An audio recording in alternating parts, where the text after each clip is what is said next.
that the facts are overwhelming. The president invited Ukraine to get involved in our election to help him cheat against Joe Biden. That is uncontested. Uncontested in our presentation and uncontested in theirs. What they do argue is the following. First, they argue that the July 25th transcript doesn't show the two leaders making an explicit reference to a corrupt this for that quid pro quo or bribery scheme. As if you would expect the two leaders on the phone to say, okay, this is how the bribery is going to work. This is how the shakedown is going to work. You're not going to get this unless I get that. And of course, that's not what you generally see in a shakedown scheme, even if it were done by organized crime. But what you do see is the following. They make the argument there's no mention of security assistance or military support during this call. But of course, one of the first things that Zelensky brings up on that call is how grateful they are for the military defense support and how they are ready to buy more javelins. Now, the president's team acknowledges just how important those javelins are, what a great weapon those javelins are against tanks. But what they don't really want you to pay attention to is immediately, as in the very next sentence, immediately after President Zelensky brings up this desire to get what the president's team acknowledges among the most important weapons they get from the United States, where does Trump go? But I want you to do us a favor, though. So he goes right to the favor. They would argue there's no link between military support because he didn't say, I'm extorting you, but instead moved right to the favor he wanted right after Zelensky brings up the javelins, the most important military aid I think they acknowledge today. They also say, well, there's no explicit quid pro quo mention in the head of state call on the White House meeting. But of course, they're prepped. Zelensky was prepped for this call, and the president was prepped by Rudy Giuliani for this call. And so what do you see? You see the Ukrainian leader being asked to do these investigations by the president and repeatedly committing to do the investigations. And at the end of the call, you literally see the Ukrainian leader say, we're going to do these investigations. And then he says, on the other hand, I'm really looking forward to that White House meeting. It doesn't need to be more explicit than that. Now, we are meant to, I guess, believe from the presentation today that that call was all about burden sharing, because he makes a mention of how Angela Merkel and others in Europe aren't doing enough. As if that was really the thrust of the call. If that was really the thrust of the call, you wouldn't have heard the president asking the Ukrainian leader to get in touch with Rudy Giuliani so much. You'd have him saying, call Angela. Instead, of course, it's call Giuliani. But if you had any question about this, about whether this was really about burden sharing or it was about these two investigations that he specifically goes into, any doubt would have been removed the following day when he gets on the phone to his own ambassador to Europe, Gordon Sondland, right? If the issue is really Europe and burden sharing, he has the perfect opportunity to raise that the very next day following the call. So what does he ask Gordon Sondland? Does he ask him, hey, Gordon, how's that effort to get the Europeans to do more coming? Hey, Gordon, have you talked to Angela yet? No. He has only one question for Gordon Sondland. Is he going to do the investigations? And the answer is, yes, he'll do anything you want. He loves your ass. Okay, does that sound like burden sharing to you? Of course not. Now, they also argue that President Zelensky has not said publicly that he feels pressured.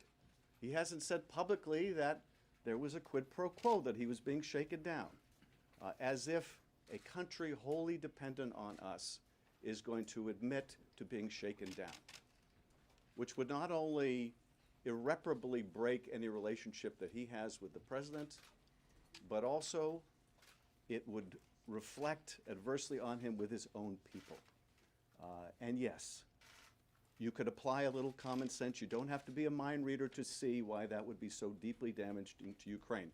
They don't want to admit it publicly, but they have said it privately. They've said, as you heard testimony, that there was deep concern that Zelensky did not want to be used as a pawn in a U.S. domestic politics. So they said it privately, even if they can't say it publicly. Now, they also make the argument that the Ukrainians didn't know the security assistance was withheld. Okay, that's just not true. One of the things they didn't talk about today was the fact that the Ukrainian foreign minister, deputy foreign minister, now the former Ukrainian deputy foreign minister, admitted publicly that they found out about the hold within days of that call. By the end of July, they received a cable from the Ukrainian embassy about the freeze on military assistance. But she was instructed, the foreign ministry was instructed by a top aide to Zelensky not to bring it up, not to discuss it, to keep it quiet. She was planning to come to Washington, and she was told not to go to Washington because they wanted to keep this quiet. And of course, they ignore the testimony of Gordon Sondland himself, who said that he told the Ukrainians about the freeze. He told the Ukrainians about the freeze. Now, are we supposed to believe, do we have to be mind readers to know that when Gordon Sondland in Warsaw tells his Ukrainian counterpart that they're not going to get the money, essentially, until they do these investigations, that they're not going to feel pressured about that? They're not going to feel pressured to do the investigation? That's absurd. We heard other witness testimony that they didn't play for you today, but we played earlier in the trial of Catherine Croft, one of the career public officials who testified that she was really impressed with the Ukrainian tradecraft and how quickly they found out about the freeze on aid. You know, it is impressive because the Ukrainians found out about the freeze on aid before most members of Congress did. And this is the other key point, which is if this was so above board, if this was really about Donald Trump fighting corruption, why did they hide it from Congress? Why didn't they tell Congress and the American people what they were doing? And the reason they didn't tell the American people what they were doing is because it was a corrupt shakedown to get Ukraine to help them cheat in the election. Now, next they argue that the security assistance flowed on September 11th and they got the meeting on September 25th. It's the we got caught, no harm, no foul. But as we discussed during the trial, there was enormous harm to the U.S.-Ukraine relationship. There was enormous harm, even with the pause in Russia learning that this president could be so easily manipulated into withholding aid from our ally. There was damage to the confidence our allies around the world have in us because they would learn that we would do such a thing. There was damage because without an active Congress, they didn't mention this today, without an active Congress, it literally took an active Congress, Ukraine wouldn't have gotten 35 million of that aid because of the president's actions. He was caught, yes, and he was forced to release the aid. That does not mitigate his wrongdoing, nor does it lead us to have any confidence he wouldn't do it again. Now they also say the meeting took place in the European Union and at the United Nations. And the House team didn't tell you about that. Well, of course, we did tell you about that. In fact, we showed you video from that meeting. And what was said in that video we showed you of that meeting, Zelensky saying, I'd still like that meeting in the Oval Office. If we're to believe that a meeting on the sidelines of the UN is just as good as an Oval Office meeting between two heads of state, it certainly doesn't seem that way to President Zelensky, who was still, even as they were meeting, saying, you know, I still really want that meeting in the Oval Office. They also make the argument that the president strengthened U.S. support for Ukraine. Really? This is how he did it? By being unwilling to meet with the president of Ukraine in the Oval Office? By withholding hundreds of millions of military aid, requiring Congress to step in? By violating the law, by violating the Impoundment Control Act, by keeping it a secret from Congress? This is how he shows support for an ally. With support like that, our allies should hope they get a lot less support. This was deeply destructive of the relationship. And of course, President Zelensky still can't get in the door of the Oval Office, but the Russian foreign minister can get in. president is more than willing to meet with Putin at any time, but not with our ally, apparently. Now, one of the most extraordinary arguments, though, and this really takes your breath away, and this also, I think, underscores the real danger to this country by this president's continued occupancy of the Oval Office, is the argument that Jay Sekulow made, essentially that the president has good reason not to trust his own intelligence agencies, and the corollary of that is he has good reason to trust Vladimir Putin more. Okay? That is hard to wrap your head around, but that is the argument of the president's lawyer. He has every right to disbelieve his own intelligence agencies and thereby accept the opinion of our adversary, Vladimir Putin. Everything is perfect, including the president's performance in Helsinki, apparently. Now, they say that it's a false choice to say, well, if Russia intervened in the election, why couldn't Ukraine have intervened? Never mind that that contradicts what our own intelligence agencies, what our own FBI director, what our own bipartisan Senate Intelligence Committee found, what the Democrats on the House Intelligence Committee found, what the Republicans on the House Intelligence Committee sometimes admit and sometimes not. Never mind all of that. They say, why couldn't both countries have intervened? Well, first, they didn't, okay? There was only one systemic interference in our election, that was by Russia. But second, what they're talking about here, what the president is talking about here, is the server, Well, unless we're to believe that both Russia and Ukraine hacked the same server and were responsible for the same hacking and dumping campaign, then we are talking about one country's interference, and that is Russia. And that the president continues to this day, through his lawyer, to say that they should trust the opinion of Vladimir Putin and Russian intelligence propaganda over their own intelligence agencies about this whole CrowdStrike, kooky, crazy conspiracy theory, ought to alarm every American. They also, and this is the overarching argument, continue to maintain the president did nothing wrong. This may be the most dangerous point they make, because that means basically you can seek, as President of the United States, to get a foreign nation to help you cheat in an election. And you can do it through any means you like. That is so deeply destructive of our national security and the integrity of our elections, it's hard to overstate the matter. One last thing that really stood out to me, and that was something that wasn't said. It was a name that, in fact, was never mentioned, and that is Mick Mulvaney. There was no mention of the president's chief of staff. Now, they say no Democratic witnesses said the security assistance was conditioned. Well, I don't know what they consider Democratic witnesses. Of course, that statement is wrong, too. There were any number of Democratic witnesses who testified exactly the opposite, that the security assistance was conditioned. It was as simple and as clear as 2 + 2 = 4. They put it in writing. They testified about it. Gordon Sondland, they conveniently neglect to tell you, had a direct conversation with the president, which we all remember, in which he says, no quid pro quo, but here's the quid pro quo. No quid pro quo, but Zelensky has to go to the mic and announce these investigations, and he should want to. That's the quid pro quo. So I don't know, maybe they consider him a Democratic witness, but what about Mulvaney? When they say no witnesses made the direct, no witnesses could directly put words in the president's mouth. Well, first of all, of course, Gordon Sondland did, but what about Mick Mulvaney, who admitted in a press conference just like this, of course we did. It happens all the time. Get over it. No mention of the president's chief of staff. Now, why is that? This gets me to my final point before I turn it over to my colleague.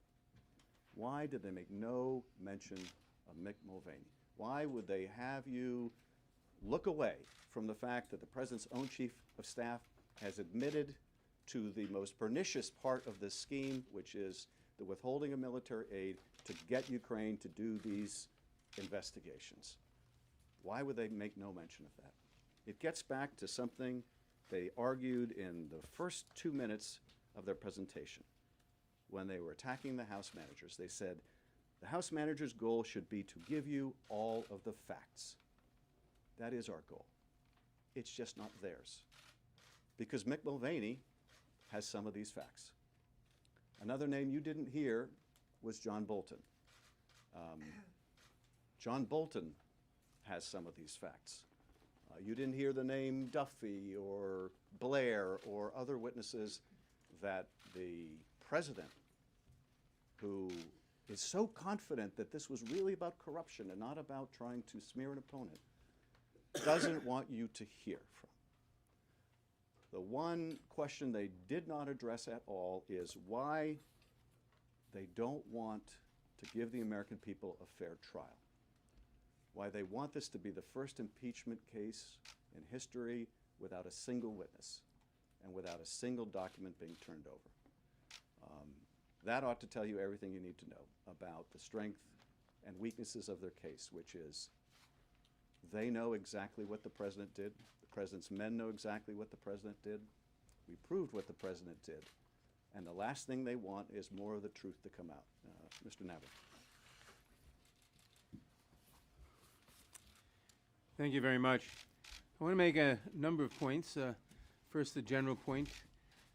You heard Adam and I, and probably most of the other managers, say over the last few days that predict that the president's case would not go into evidence. It would not deal with the substance of the accusations because they can't defend the accusations. They would go into process. They would talk about how the House managers were terrible, about the House procedures were terrible, about how we denied due process, et cetera, but they wouldn't address the realities of the case. And they couldn't address the realities of the case. And by the way, when they say that the House should have brought the witnesses by now, where are the witnesses? Remember, the president gave a blanket order to everyone not to testify. All members of executive agencies. The people who testified in front of the Intelligence Committee were defying direct orders from the president. There are witnesses we wanted in the Judiciary Committee. There are witnesses Adam wanted and others in the Intel Committee. We've gone to court for them. We've been in court for 8-9 months since April for Mr. McGahn, for example, and we haven't gotten them. And why haven't they testified? Because the president has told them not to testify. They will eventually, when the courts force them to. And then you hear the president's counsel get up and say, well, they should have they should have brought the evidence. They should have had the witnesses after doing everything they can to prevent any witnesses, to prevent any testimony. That's point one. Point two. You heard them say today, as they said the other day, that we denied the president due process. We denied, again, it doesn't deal with the issues in the case, but we denied the president due process. We in the House. We wouldn't let them testify. They had secret hearings in the basement. Well, the Intelligence Committee held hearings in the basement where all the Republicans and all the Democrats from 3 committees were there, could ask any questions they wanted. And then they had public hearings where all the Republicans could ask any questions they wanted. And then we held hearings in the Judiciary Committee. And we specifically invited, as I mentioned the other day, when I pointed out that Mr. Cipollone was lying, we invited the president to testify. We invited the president to send any witnesses he wanted. We invited the president to cross-examine any witnesses. We examined them asked him to do anything else, do anything he wanted. Here's my letter of November 26th, addressed to the president. Dear Mr. President, C.C. Pat Cipollone, counsel to the president, president's lead lawyer here today. I write to ask if you and your counsel plan to attend the hearing or make a request to question the witnesses. 3 days later, on November 29th, I write again. I am writing to determine if you're, to the president, C.C. to Mr. Cipollone, I'm writing to determine if your counsel will seek to exercise the privileges. In particular, please provide the committee with notice of whether your counsel intends to participate, specifying which of the privileges your counsel seeks to exercise no later than 5 p.m. on December 6th. Here's the White House letter in response. dated December 6th, from Mr. Cipollone, rejecting our offer. Just hurling invective. As you know, your impeachment inquiry is completely baseless and has violated basic principles of due process and fundamental fairness. Nevertheless, the Speaker of the House yesterday ordered House Democrats to proceed with articles of impeachment before your committee has heard a single shred of evidence, and saying they will not participate in the hearings. So they're not interested in due process. They're not interested in all they're interested in is stonewalling the House, then coming here a few months later and lying about it and saying that the House didn't give due process. Second point. And then notice again that it doesn't address the question, the key question of what did the president do that Adam was talking about. Second, they say that, well, we didn't defy subpoenas that were legitimate subpoenas. Those subpoenas were not properly authorized by the House, they say, because the House didn't pass a resolution authorizing the subpoenas. Number one, under the Constitution, the House sets its own rules and sets its own rules for how subpoenas are issued. And if we issued the subpoena, they're presumptively valid. It's not for the president to say that the House issued a subpoena in the wrong manner. Number two, every single one of them had a resolution. Because at the beginning of session, every 2 years, the House adopted a general resolution empowering the issuance of subpoenas by committees, which is what was done. So that's simply wrong. And out of the power of the president to defy the House because he thinks the House didn't follow its own procedures. The House can make its own procedures and follow it to its heart's content or not. It's none of his business, frankly. He has an obligation to respond to House and Senate subpoenas, as does anyone else. Third, they argue that we must not impeach the president and remove him from office because this would upset the election. And after all, there's another election coming up. That argument would say that the impeachment process does not belong in the Constitution. There are always elections. What do you need an impeachment process for? And exercising the constitutional power of impeachment is stealing the election. Nonsense. The point of the impeachment provision in the Constitution is to deal with dangerous presidents who cheat on elections or try to cheat in stealing the election, as this president did and is trying for the next time. The point of the impeachment process is that the framers of the Constitution knew that there might one day arise a criminal president who tried to upset the constitutional order, who tried to destroy liberty, who tried to arrogate power to himself, who tried to make himself a dictator, who tried to steal an election. And that person could not be permitted because the danger he posed to the country to steal the next election, to subvert democracy, he could not be permitted to stay in office. That's why we have an impeachment procedure in between elections. Impeachments do not steal elections. Impeachments are a safeguard put into the Constitution for the purpose of safeguarding the country, of allowing the Congress to safeguard the country by removing a president or other officer who poses a threat. Impeachments are not a punishment for a crime. You can't impeach someone and punish him by sending him to jail or fining him. All you can do is remove him from office because it's not a punishment. It's a protection. Impeachment is intended by the Constitution to be a protection against the president who would arrogate power, who would aggrandize power, who would endanger liberty, who would try to steal an election. And one of the specific examples, perhaps the chief one, that you read about in the Federalist Papers of why you need impeachment is a president who might seek to gain re-election through improper means. They weren't all seeing, but they foresaw that a Donald Trump might arise one day. And that's why we have impeachments. Next point. They talk about they defied subpoenas because they were illegal, whatever, etc. They talked, not today, about why are we coming to, why are we impeaching the president before we waited for court resolution of subpoenas? Well, we started issuing subpoenas back in April, which are still in the courts. And the danger to the Republic from this president remaining in office does not allow us to wait for that. But beyond that, a core crime of this president, Article 2 of the impeachment, what we've been talking about is Article 1, that he sought to subvert the abuse of power. He sought to subvert the power of government for private political gain through the whole Ukraine scheme. That's what we've been talking about, Article 1. But Article 2 is obstruction of Congress. And this is a very serious article, equally serious, maybe more so. He sought, through defying all subpoenas, and he said so right up front. He said, I will defy all subpoenas. And he gave instructions to the entire executive branch, defy all subpoenas. Never mind if they're valid, never mind if they're invalid, never mind what they seek, never mind anything. Defy all subpoenas. Don't give Congress anything. And they haven't. Why is that important?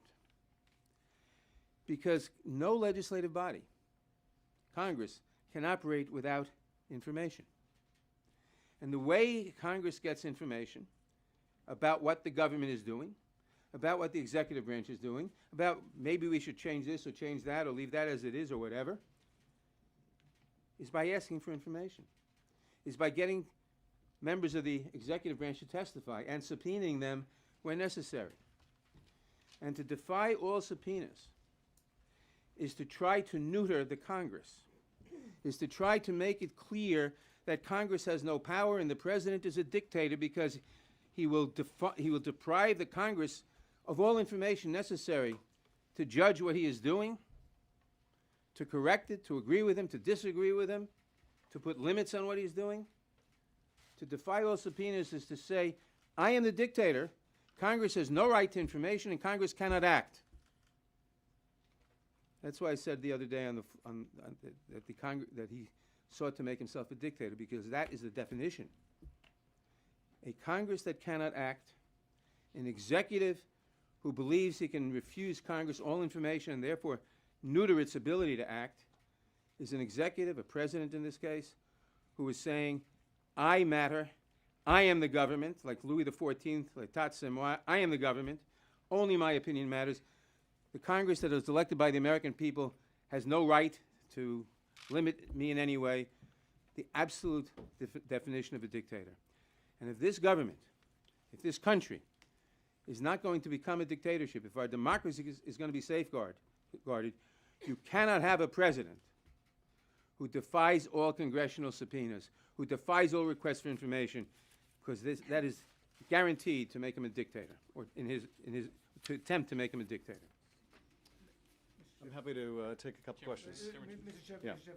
Obviously, part of your job here is to try to convince Republican senators to go along with you in terms of witnesses and the like. But last night, coming out of the chamber, a number of Republicans were critical with the remarks you made, citing that report about White House alleged attempts to threaten Republican senators. Also, they've been critical about Chairman Nadler's comments about the cover-up and the like. Did you all mishandle that in any way? No, I don't think so. Look, there are going to be efforts to distract from the facts. There are going to be attacks on the managers. If the worst they could point to is that I referred to a published report by CBS, that's pretty thin gruel. The problem they have is they don't want to talk about the evidence. They don't want to talk about the conditioning of military aid. They don't want to talk about the solicitation of foreign interference. They just want to attack the House managers. Look, that's what you do, and as a prosecutor, I've seen it time and time again. When your client is guilty, when your client is dead to rights, you don't want to talk about your client's guilt. You want to attack the prosecution. It is a fairly elemental strategy, and I think that's all you're seeing here is that effort to distract. Chairman Yeah. Schiff, in your point-by-point refutation, I didn't hear you address the allegation made by, I think it was Pat Cipollone, who said that you coordinated with the whistleblower before this impeachment process came into being. Do you care to address that? Well, he didn't want to address that specifically because it's nonsense. I don't even know who the whistleblower is. The whistleblower came to our committee, and he was, and the President's counsel was purposely ambiguous about this, and said, well, he got some kind of advice. Well, the advice that he or she, the whistleblower, got was, you should talk to a lawyer and you should talk to the Inspector General. What they also don't want to tell you is that's the practice for Democrats, for Republicans in the House, in the Senate. When a whistleblower contacts the committee, and they have every right to, they have every right to talk to our staff. It is encouraged that they do.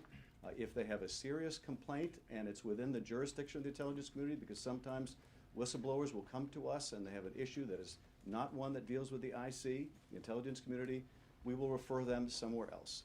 But as we would learn, this was very relevant to the intelligence community.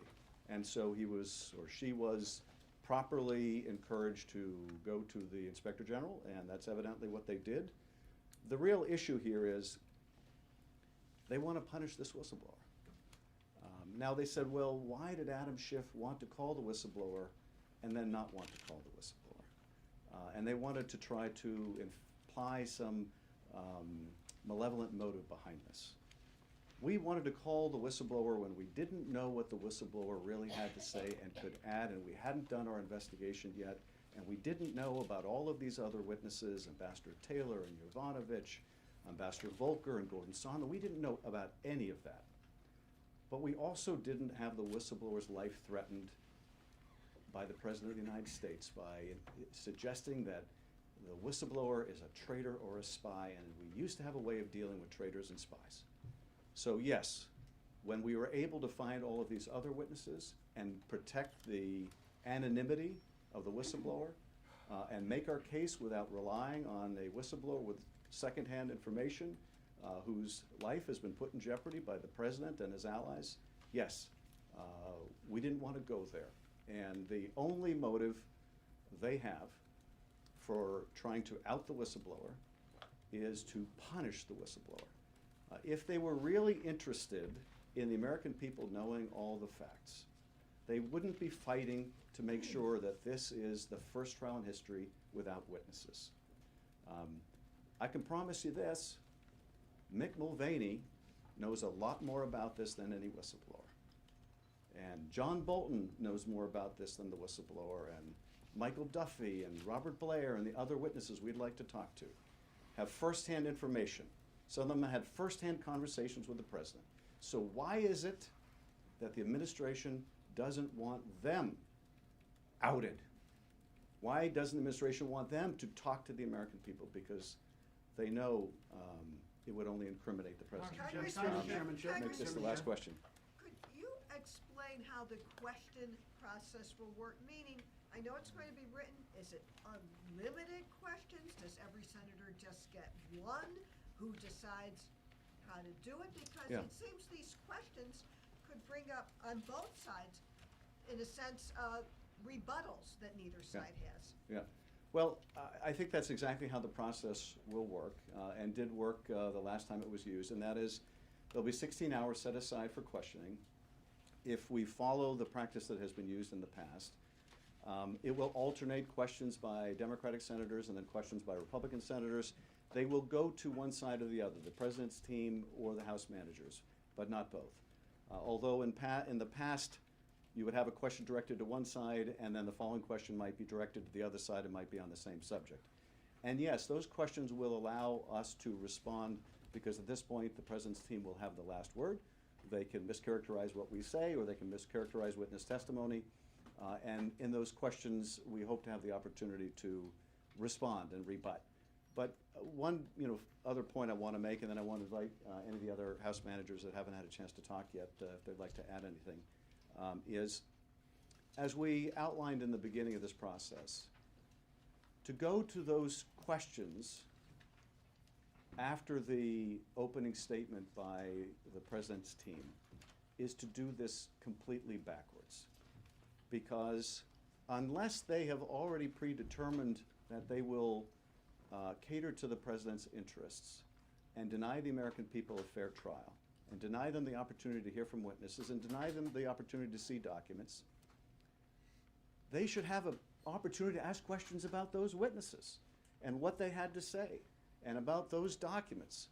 But the way that Senator McConnell and the White House have designed this process to work, they want the senators confined to questions without the opportunity to ask them about these witnesses. So who picks the questions? I mean, do you collect them all? You have your side and their Well, side? I You would pick assume, them? although I'm not sure, that the senators will submit their questions to their leadership. The leadership will submit their questions to the justice, and the justice will ask the questions, I believe, if I remember correctly, from the last trial on behalf of the managers. Let me just ask if there are any of my colleagues who haven't had a chance to speak would like to add anything.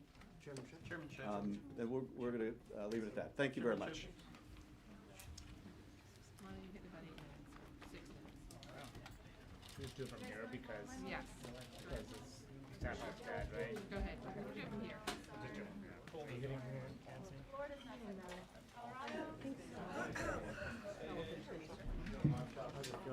Yes, you know, thank you, Annie, yes. What's that? I know, it's all my fault, it's actually Major's fault. Hey, Wow, rare David, you're ready to appearance. about 5 minutes out or something. Okay. Rare new appearance. How you doing?